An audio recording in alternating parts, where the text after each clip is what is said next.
Hey, what's up, guys? It's Jason Rafferty here with Drawing Demos. Number 2, Drawing Wildlife, Refining a Drawing. Alright, so in our first video, we were working on this super cute little black bear cub here in western North Carolina. We are representing our local wildlife here. So we're going to continue to refine this black bear cub drawing now. We have this block-in set up. We started with a movement curve, and we did some large masses to start, oval shaped masses for the head, torso, pelvis, and then we went and refined it with a block-in approach to drawing, a bit more geometrical. And yeah, we're just going to continue to build the form on this bear cub in this video, set it up for our shading going forward. So initially I just adjusted the arch of the back a little bit. At this stage we can really start honing the line weight, what we call, in the drawing, and that's where we pay attention to the edges of the forms and we really try and make them just as soft and diffuse or as sharp and defined as they really look on whatever we're drawing. So that arch in the back and his tail kind of soft, so I went in with my eraser and kind of softened the line a bit from where I had initially put it. I'm just going to do some basic forms for the eyes to start. I did a line about halfway down the cub's face for where I want to place the eyes. So I did the eye line first, and also a line for the nose and the mouth, just very small lines, and then I'm using those construction lines to then place the eyes on top of. Again, always thinking what can go underneath to help me place whatever I have to place easier. What can I do to give myself less work? So we're going to just build the nose and the eyes and then the little mouth on top of that initial, just very light line work where we're kind of just giving our best guess about where they're placed on the face. We can always move them around a bit later on. This is just a sketch. This is just a first go. This is not definite. We can take everything back. We can always move things around even late in the drawing. So just giving our best shot at starting to refine a little bit more of the detail. You can see I'm choking up on my pencil a bit more, holding it right up close to the whatever it's called, the neck of the pen. I don't know, whatever they call it. I'm sure there's a term. Pencil nerds. Weird. Anyway, but yeah, I'm choking up on the pencil, and I'm really trying to get this control of my line work. Whereas earlier in the drawing, I always encourage students to hold the pencil more towards the back of it. When we're just doing light sketching, we want to loosen our grip. A lot of people go into this tight chokehold on the pencil way too soon in the drawing. And this is something that it just starts to come more at this stage when we're getting in and starting to really refine and starting to be very precise about some features on the face, that kind of thing. And you can see how long it took for us to even start caring about the face and really even drawing features. We're already a bit into our drawing here. It's just so important to move around the entire drawing, not get bogged down in one area, especially the face, and make sure that everything gets somewhat developed at the same level of finish. And it just will keep our mind feeling really fresh and active the more we can just kind of keep moving around the entire drawing, elaborating the whole thing at once, and then yeah, just keeping our mind active and not feeling frustrated. As soon as you start to feel frustrated, just find somewhere else you want to work on. Keep moving around.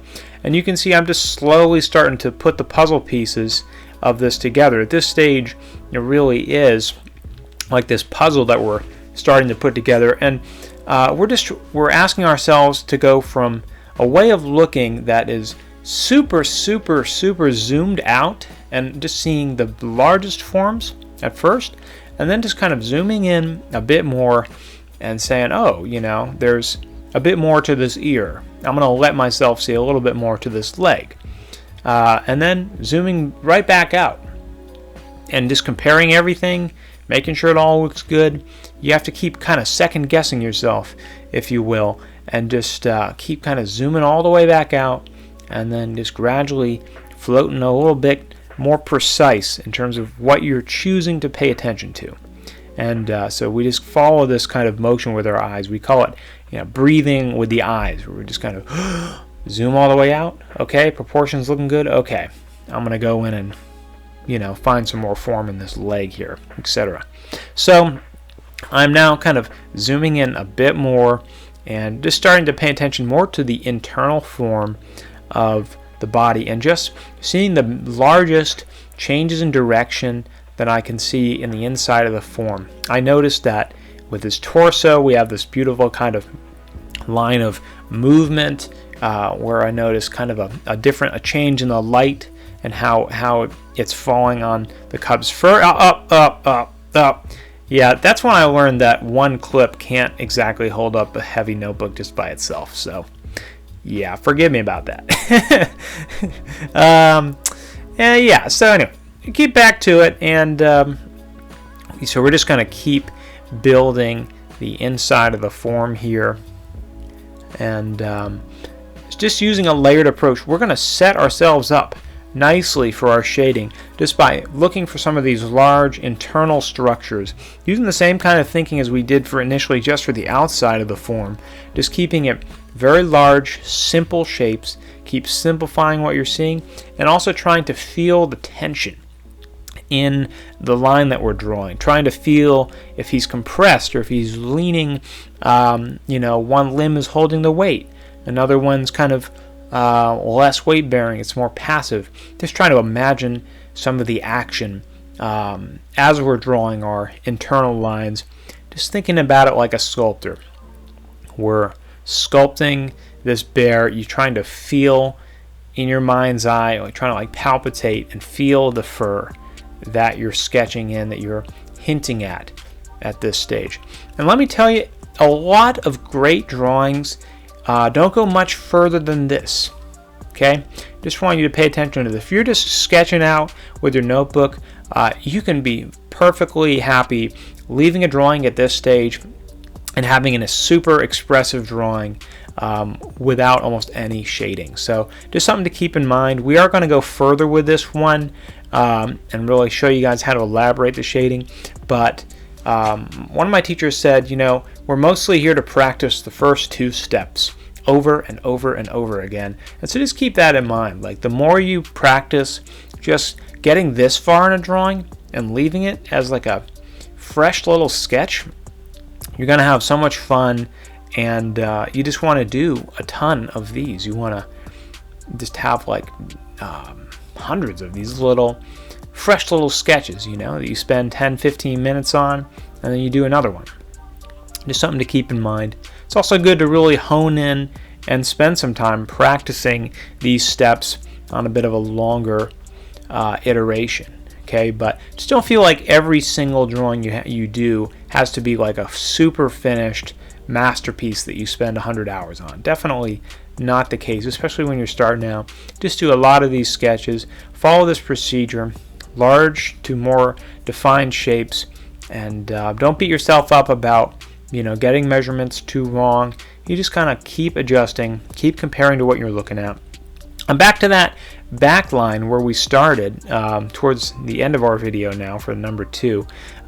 Just revisiting the contour again, trying to really find the curve, the arch in his back, and really start to be more precise with it. So just kind of assessing. We're just about finished with our setup. We have a indication of the portrait. We have a general idea of what's going on the inside of the bear, a couple marks for the directions of the fur, and then that's about it as far as getting really all set to start doing some shading. Hopefully in the next video we'll get to some shading. I'm sure you're all waiting for it, but this is really what we want to try and shoot for, is giving ourselves a solid setup so that when we get to the shading, we'll know where to go with it and not just have it be sort of arbitrary and like, oh, I don't even really know what I'm doing. It gets all muddy. We want it to feel solid. So I think we'll be ready to do that hopefully in the next video, and hope this was helpful for you guys, how to refine a drawing, and thanks for watching.